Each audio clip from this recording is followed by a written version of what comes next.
We should be live. Okay, we are. We are live. So awesome. Welcome to Tamarah's Closet today. I have an incredibly talented young man with me today. I've really enjoyed learning more about him. He's here with me from Texas today.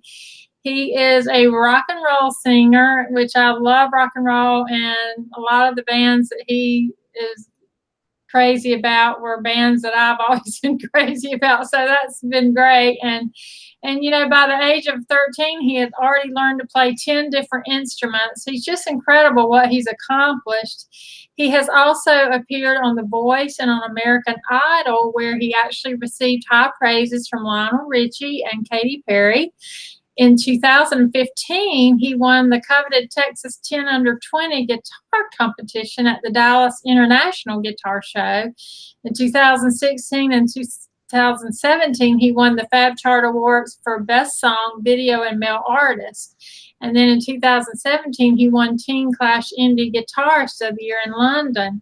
So I want to give him lots of time. He's done even lots more, but I want to give him lots of time to ask questions. So I want to go ahead and bring him out because he's just amazing. And so I want to give a warm welcome to Griffin Tucker. Griffin, say hello so I know you're still with me. Hello, Tamarah.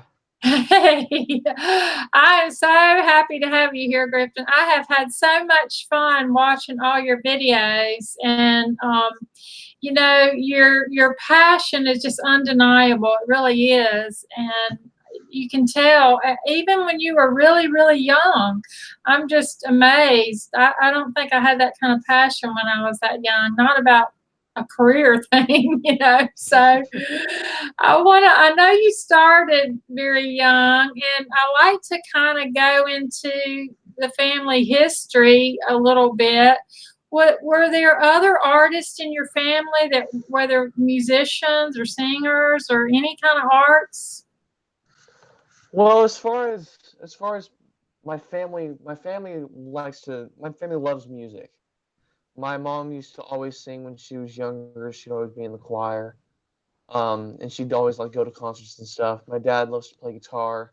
He toys around with other instruments, but I'm the first to really pursue it and kind of take it to the next level. Yeah. Well, I mean, you can tell you love. Do you know what you remember what your first memory of loving music? Like, do you have that aha moment where that stands out in your mind where you realize you were really captivated with music? Well, actually, when I was very young, I got very sick with this respiratory disease called RSV, and I would always listen to Baby Einstein, which was like this classical music that was fit for like like babies, of course, Baby Einstein. But when I really decided that I wanted to like really listen to music and get like captivated by it, I was in the car with my mom. Can't remember what we were doing, probably like errands or something, and I heard Obla Di Obla Da, and it was the first time I had heard instruments other than pianos and xylophones, and I heard stuff like drums, bass, and guitars and vocals for once. Wow. And it was my aha moment, and of course the rest is history. Well, did you sing when you were really little? Like even before you? I mean, was that something you just like to do? Just like little kids, you know, sing? Did you sing more than other little kids, or just sing along with the I music? I always loved to sing. I just remember I always loved to play my instruments. I started playing drums when I was 5. Um, but I think I've been singing for as long as I can remember. Of course, I know that's like a cliche answer, like I've just been doing it all my life. Um, but I just specifically remember playing instruments all the time. Yeah. Yeah. Well, what kind of music did your parents listen to? What was playing in the house when you were growing up? Was it rock and roll or? My parents love rock and roll, so naturally I grew up listening to stuff like the Beatles, AC/DC, Kiss, sometimes Queen and Led Zeppelin. Um, and of course, I just kept listening to it and I kept learning it. As I heard more and more of it, I learned more of their music until I started like listening to more than they even knew. But yeah, they were the first. They were the first to kind of introduce me to the wonders of classic rock.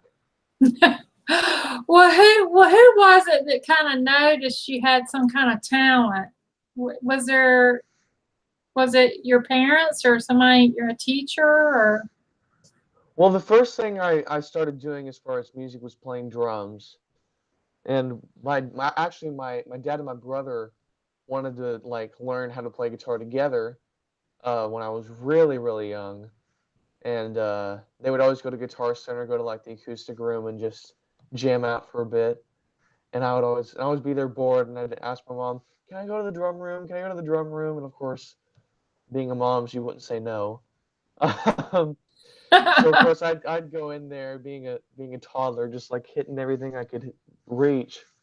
Um, until finally when I was 6, I got my first drum kit for myself, and I'd say it was a joint effort with my parents. They kind of just kept hearing me play, and they're like, "Man, this kid's got something going." So they were really the first people to kind of recognize it. Right. Well, there's that little video that I played where you're I don't know how old you are there, maybe 8. Um, the where you're really young and you're really jamming on the guitar. Is that your mom in there with you, or there was a woman and I'm trying to remember which video you're talking about. I just know I started playing in a Beatles tribute band when I was 8. And I started playing drums in that band and I sung. Um, you and were then later on, like when I was like 9 or 10, I would start playing guitar. Um, but yeah, I started gigging around when I was 8, and eventually I introduced guitar into my live repertoire. you were playing guitar on this video. It's the one that I played on Instagram, and you said, "Wow, that goes way back." Oh, So, yeah, I was probably around like 8 or 9 or 10 there, somewhere yeah, around there. I just blew me away. I was like, God, this little kid is just jamming like a rock and roller. It just blew me away. Well, thank you so So, much. yeah, so you started the guitar at around 8 then. Yes, I did. I started guitar. I got it for Christmas. On Christmas Day, I got my first guitar of 2009, I want to say. Um, and I got a guitar. I got a little Kiss strap because that was the band I was into at that point. And then I got like a little Kiss like chord book. And I started like learning all their songs. And there's a couple videos that my mom and dad have of me trying to learn stuff like Cold Gin, and of course they're sitting there like, I don't think he knows what this song is about. Um, but yeah, I started learning Kiss first on my guitar, and of course I went into Beatles and all that kind of stuff. Yeah. Well, it just amazes me. How long? But now, when you got your first guitar, was it an acoustic or was it the electric guitar? It was an electric guitar. It was a little black Ibanez that like a little junior guitar. Um, and then I got like a little Line 6 amp, like a little practice amp. I got an acoustic like maybe a year later. But I started on electric. Yeah. Do you have a preference? Like, I mean, as far as like playing for myself and playing like by myself, I always prefer acoustic. I love my Taylor that I have now. I used to play a Martin like when I was on The Voice and American Idol, playing just by myself. yeah. But as far as playing with the band, I mean, you can't go wrong with a crunchy electric guitar, you know. Yeah. Oh, yeah. Yeah. Well, I love both. I love the acoustic, but I love, obviously, I guess the electric just goes jams better in rock and roll. But Yeah, it's no, all about context, 'cause especially like when you're playing by yourself, you can give yourself a little more rhythm because you have a hollow-bodied acoustic. You can just kind of like hit the guitar while you're strumming, and it'll kind of give you like a little beat. Of course, you can't do that with electric, but of course, electric sounds better when you're with, say, the Real Rock Revolution. yeah. But how have you managed to? juggle all this while going to school? Because you started so young. So how have you managed to mix all this in? Because you were in bands at 8 years old. How did you make that work? As far as school, I mean, what like when during the school year, my whole thing is like school first. Then when I'm done with like homework and stuff, then I can go and focus on music. Because if music is a weird industry because it can work, sometimes it won't work. So I'm always trying to like keep my grades up so that if for some reason it doesn't work out, of course I'm never gonna like give up soon. Yeah. But if as long as my grades are good, then I can really focus on my music because then I have something to fall back on if music doesn't work out. But as far as like when I have breaks, like summer break, which I'm on now, thank goodness, um, I really get to focus on music and start or keep writing, write a lot more than I would during the school year, play a lot more than I would during the school year. But it's just a balance, but it's not easy. Well, tell the viewers some of the bands you were with, and I know there was some other awards you had won, but I didn't mention those in the beginning. I saw them on a blog somewhere. Oh my goodness, I know. When I was maybe 15, um, I competed in the Texas Top 10 to 20 competition when or I think when I was 15 at the Dallas Guitar Show. Um, What does the and of 10 course, under 20 mean? What does that mean? 10 under like the top 10 people who are under 20 years of under age. okay, that's what I thought. Yes. All right. And I did not think I was going to win it at all because, of course, it's the top 10 people in the state under a certain age. Um, but I was so lucky enough to be able to win that, and of course, that's led me to different opportunities um, such as The Voice and American Idol. They found me based off of that, which I thought was kind of funny because it's a voice competition. Um, but of course, some things lead to other things, which of course that's what the whole industry is about, just kind of knowing the right people so you can reach other people. Right. Um, but that was the big one that kind of like gave me more credibility for my as far as being a solo artist. But I know that there have been great organizations such as like the Fab Chart Awards, Josie Awards, and I know I'm going to forget some, but there are plenty of great awards organizations out there. Yeah, and but at what point did you realize you had a nice voice? Because you started out with all these different instruments, the drums, and when did you actually start singing? Um, I mean, I started being a solo artist, like really taking on the duty of like being the person up front, doing Yeah. like the stuff that most people are going to look at and listen to when I was 11. Um, I started with my song "Girlfriend," which was a long time ago. That I'm thinking about it. I think it's going to be almost 8 years now. Um, but yeah, I've been doing it since I was 11, and of course, I've been taking on most of the singing duties from then on. When I was with tribute bands, I would always like either be a backup singer or take some leads. But that was my first like being in front and being center stage. Yeah. Well, when you did the single, how long ago was Believe It? Was it called Believe It or Believe? It was called Believe It. Golly, I'm terrible. I'm terrible at this kind of stuff. I know. That's I know. okay. Believe It was in 2017.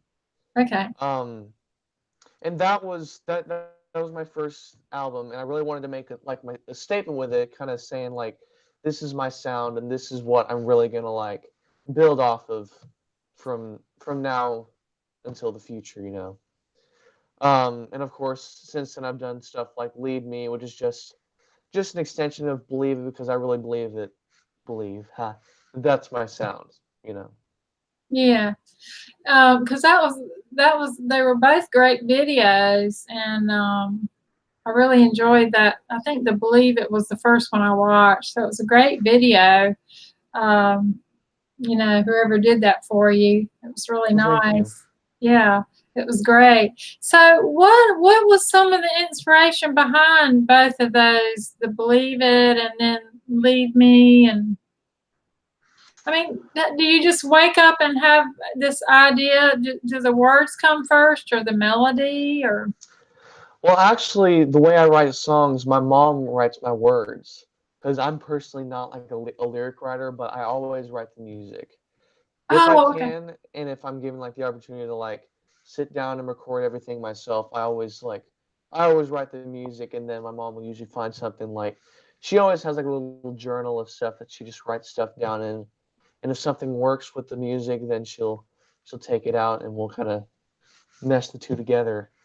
Um, but Believe It, stuff like Believe It and the songs that are on it, I just have riffs that I start with, and then I kind of take like different sections of a song. Like, okay, this is a verse.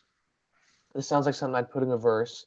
This is a good riff to maybe go like after a chorus, or maybe this is something to go good like in a chorus.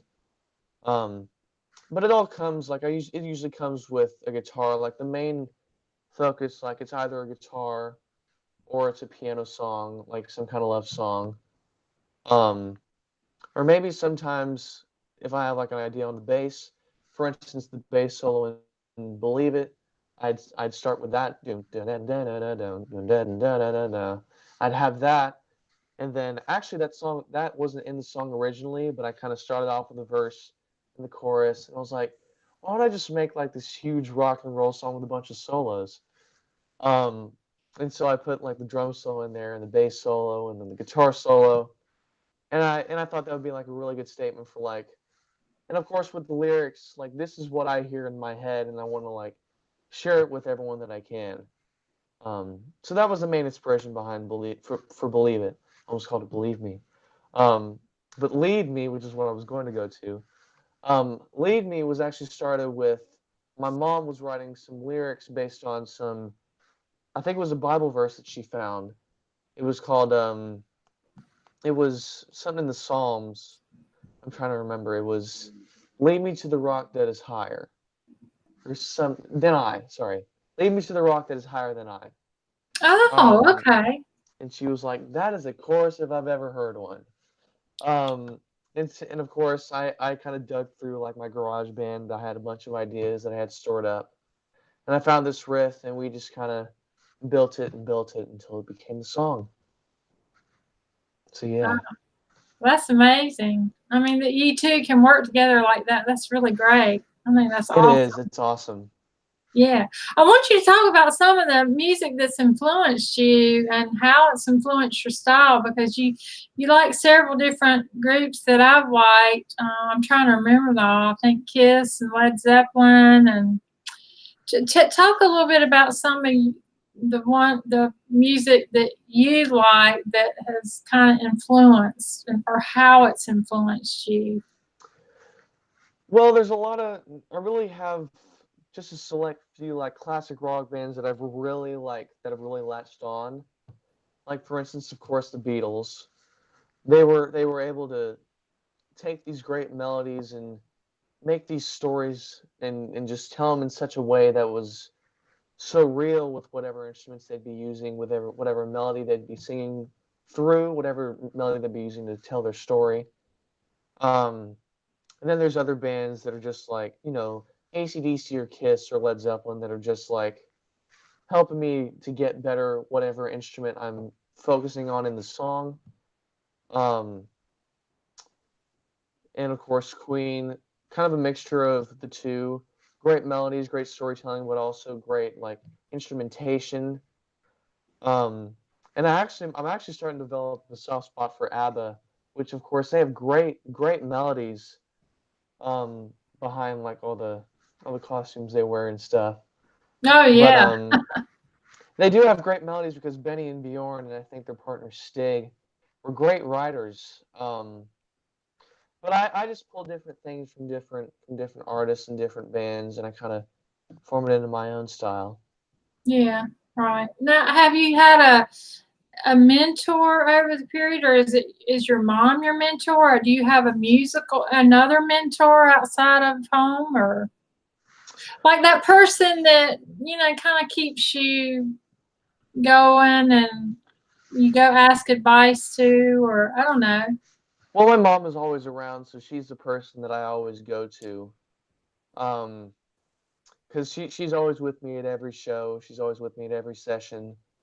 Um, but I've had many great people who have come into my life and kind of given me their advice from their experiences of going through, the music industry. Like my friend Alex Reed, who helped write Beautiful Disaster. Um, and other great friends like Paul Everett, who helped write Need You Badly. But my mom has always been my partner in crime. Well, see, I think that's great that you have that great relationship. That's incredible. But Absolutely. you mentioned in your bio that you want to keep rock and roll alive, but with your own style. And I want you to just kind of describe, if you can, your own retro rock style. Like, because even to me, I'm not sure, or if somebody watching who hasn't heard you yet, how would you describe your style? And you were wanting to keep it alive. Did you feel like rock and roll was kind of move in a direction you didn't like? Or I know that was like three questions in one. Sorry. It's all right. Well, my whole retro rock deal is that my sound is retro rock because I pull my inspirations from bands like the Beatles and AC/DC, Kiss, blah blah blah blah blah. But I'm living it in my own. I have my own experiences, and of course, I'm not living in the 70s or the 60s or the 80s, and I'm kind of putting my own experiences with my inspirations, and that's why it's rock. It's still me, but it still has the retro vibe to it. And of course, I don't think there's been enough really good rock bands lately, because of course you had Zeppelin and Queen and the Beatles back in the 60s and 70s and 80s. Um, but of course there's been great bands like Greta Van Fleet and the Struts and other bands, Tyler Bryant and the Shakedown.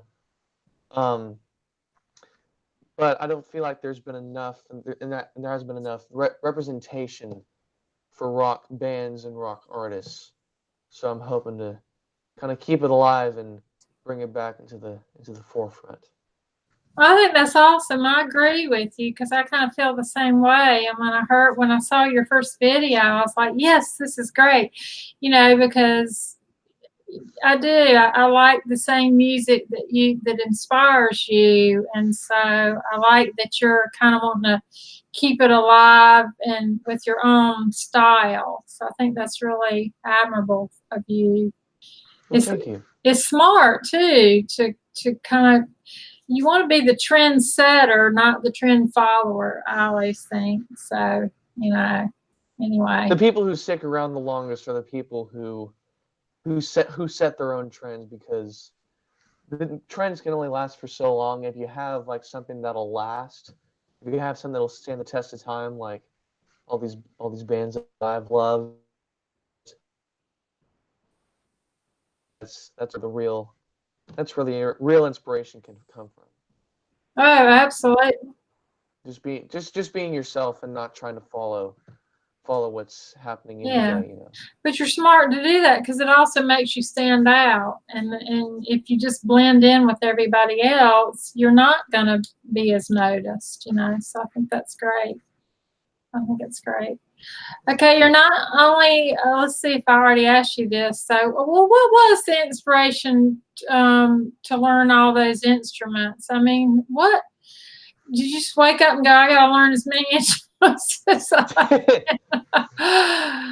mean, um, I think the main thing was just watching videos, because YouTube has always been just easily available, as opposed to other people that I've talked to. YouTube is always easily available to watch the bands that I've loved, like Zeppelin. I'd watch John Paul Jones play mandolin, or watch Jimmy Page play guitar, or watch Ringo play drums.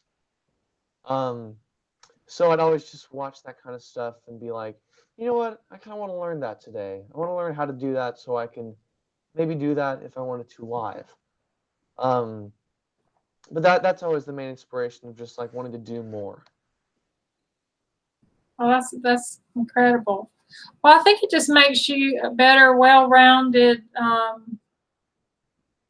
musician to begin with, because when you're writing your music, the fact that you can play all these different instruments gives you a better grip on what it is when you're building a song. Right. Yeah, And plus, it gives me a lot more to work with now that I have a, a more expanded vocabulary. And the more I keep expanding my vocabulary with learning more instruments, learning how to make more sounds with the instruments I already know, that just gives me more to work with whenever I go to write another song. yeah, exactly. Well, I want you to tell a little bit about the viewers about your experience, like how you got on The Voice and also American Idol. How did this happen? And I want you to share your experience from what you took away from both of those. Well, how I got on those shows, actually, the producers who are behind the shows, I don't even know what that term means. I just kind of think of it as like the masterminds behind the shows. Yeah. Um, they contacted me and asked me if I wanted to be on the show, and of course, being someone who just wants to take as many opportunities as I can, of course, I said yes. Um, and they were really great experiences because I got to meet a lot of people who have the same dream as I do. Just wanted to take this love of music, this love of wanting to express themselves through music and make it their living. Um, and of course, getting to meet people like Adam Levine and Katy Perry, Richie, and Blake Shelton, and all those great people, um, made it even better because all the great feedback that they gave me, and it taught me how to play to impress people. Because I'm always used to just playing just to have fun, just playing to kind of make myself happy with what I'm doing. But it really taught me to kind of play to impress. Um, but the biggest takeaway for me was just getting to reach people behind the TV screens, behind the iPad screens or whatever. Just getting to reach more people with what God has blessed me with. Well, was it intimidating when you were up there on that video I saw of you on American Idol, when you're up there playing and then Katie and Lionel are talking to you? Was that because you didn't look nervous at all? Actually, that audition was like it all went by so fast in my mind, but I think it was like 15 minutes long. But of course, being a TV show, they can't show 15-minute auditions for every single audition. Um, but man, it was terrifying because you have one shot. You have one shot to be in front of them. You gotta hope that you don't choke. Um, and of course, you're standing in front of the biggest names in R&B, pop, and country, and I'm a rock artist, so I'm Yeah, I'm kind of like pitching my idea of what my sound is and what I'm all about in 3 songs. And of course, they showed Lady Madonna. They had me play Lady Madonna. Then I did oh my goodness, Crazy Little Thing Called Love. Then I did Sarah by Fleetwood Mac. Um, and all of them kind of showed like different parts of my style with playing piano, playing guitar, and then really focusing on my vocal. Um, but it was really nice to get like their feedback, like because most people aren't gonna pay attention to what you're playing as far as piano or guitar, but they're gonna be listening to your vocal and the message behind the song. And that really taught me a lot about like how to approach playing a song. So that was a big nice lesson to take from it. right. How did they find out about you? I'm honestly not sure. I know with The Voice they found me from the Texas Top 10 or 20 competition. Okay. Um, but with American Idol, they have like people who scout talent to find people who they want on their show because they do have the cattle calls, but of course, thousands of people come to those cattle calls in every city. But they scouted me out. I'm sure just like looking at videos, but it meant a lot that they were able to find me. It was a really big compliment. Oh, yeah. I mean, I think that's amazing. That's incredible. What you've done so much already so far in your life. What drives you? What do you think drives you? Um, I really think it's just the love of music. I mean, I've been playing around and performing for almost, I think it'll be 10 years in a couple months. And it's been a crazy, sometimes stressful, but most of the time fun road to be on. I've gotten to play in a Beatles tribute band, be in a Kiss tribute band, be my own artist, go across the pond to the UK to play. I got to tour with Zendaya. It's been a long road, but the main drive behind it all was just loving music. And no matter what I'm doing, that's the big thing that's kind of keeping me going, because 10 years is a long time to dedicate to anything. And especially, I know with school, it's hard to dedicate 1 year to kind of keeping your grades up. Um, but I just love music, and that's the big thing that kind of keeps me going and wanting to do more, most of all. Right. Yeah. So, do you consider yourself a goal setter? Do you? Um, I don't really set like concrete goals, like I'm gonna do specifically this at specifically this time. Mhm. But I just kind of set abstract goals. Like the main thing is I just want to do more. I want to write more. I want to record more. I want to play more. I want to reach more people, and I want to meet more people. Um, so that's what really, like, if I do set any goals, that's really what anything kind of boils down to. Um, but I will say, as far as concrete in the next coming year and the rest of this year, I'm gonna be writing a lot more because it is summer break. I do have a little bit of time to myself and writing. I'm gonna be writing and recording, and eventually I'll probably, no guarantees, I'll probably have an album coming out in 2020. So that's the big concrete goal. Oh, that's awesome. Well, what are your plans? Because you've got one more year of high school. What happens then? Well, what once I get done with school, that's when I really get to the races, because then I'll have a lot more time to myself. Um, I'm just hoping to, hopefully by then I'll be able to go more places than other cities in Texas. I'll be able to go to more states, hopefully more countries. Um, I'll just be able to be elsewhere, I guess, and write more and record more and release more, because I know it's been a little slow since Believe It, because that was like my big project for a while. And once I did that, I kind of like read that for a while just so I could like get through school. And of course, I've done Believe It and Beautiful Disaster, but I'm really hoping to like really get back on it and start releasing more music. Yeah. Well, that's amazing. I mean, it sounds like you have a good idea of where you're headed once you get out of high school. So I think that's I had no idea what I was going to do when I got out of high school. I think that's great. That's very impressive. So, uh, yeah, I've just got one last question. I want to know. I always like to ask people how they utilize social media. Has it been a great way to advertise yourself and get yourself out there, or is it more when you're just out performing?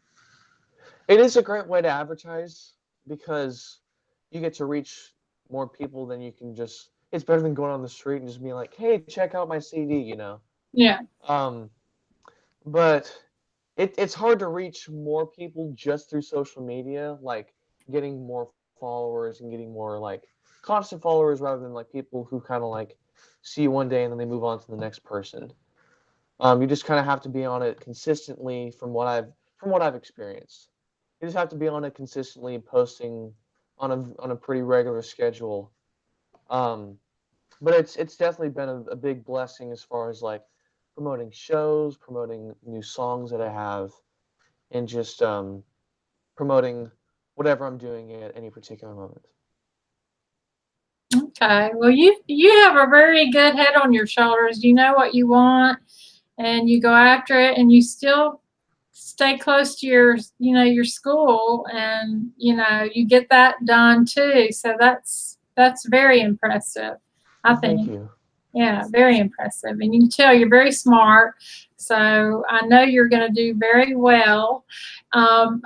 I hate to end this today because, I know we could go on forever because you've done so much.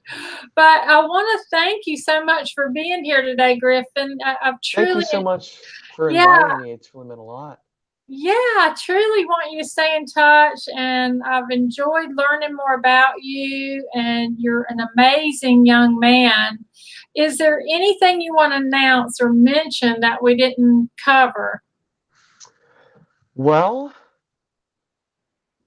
I mean, I'm gonna be playing more shows. If you are in the Dallas area, just check my social media on Instagram and Twitter. You can just look up Griffin Tucker. You can look up for any different shows that I'm playing. I will be releasing some more songs soon. I don't have like any specific date yet, but there will be songs soon. I'm hoping to release an album in the coming year.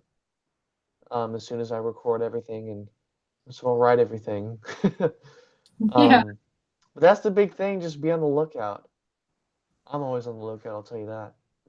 Now, do you have a studio in your home, a recording studio, or do you go somewhere else? I do have a studio, like especially when I'm like recording demos and stuff. I always use my home studio. Whenever I'm recording like actual songs that I'm going to release, I usually go to like other studios like outside just so I can get in that mood. And of course, I don't have like like the cliche like the big wall with the window where they're talking to you like through your headphones. And Yeah. that's just something that I like to experience like while I'm recording. Um, but yeah, I like to record elsewhere whenever I'm doing like my big songs. Yeah. Well, you just have done so well. I'm so glad that I've got to spend some time with you and that I met you. I think it was Lisa Swift that told me about you, so I'm grateful for her for letting me know about you. And don't go anywhere. I'm going to thank the viewers, so don't hang up. Uh, Okay. I want to thank the viewers for their continued support, and please share this replay so that you can help me continue to celebrate Griffin. I know he's got a bright future ahead. You can follow him on Facebook, Instagram, and Twitter. I think on Twitter he's at GKT Rocks, and on Instagram. His website is griffintuckermusic.com, and this replay will remain on my YouTube channel, Tamarah's Closet. So join me next week as I interview bassist Angeline Saris from California. She's got a lot of exciting things going on. I'm very excited to have her on my show. And stay tuned for more fabulous guests coming ahead. Wildflower says hello. And to your own success, you just keep on rocking it. Thanks.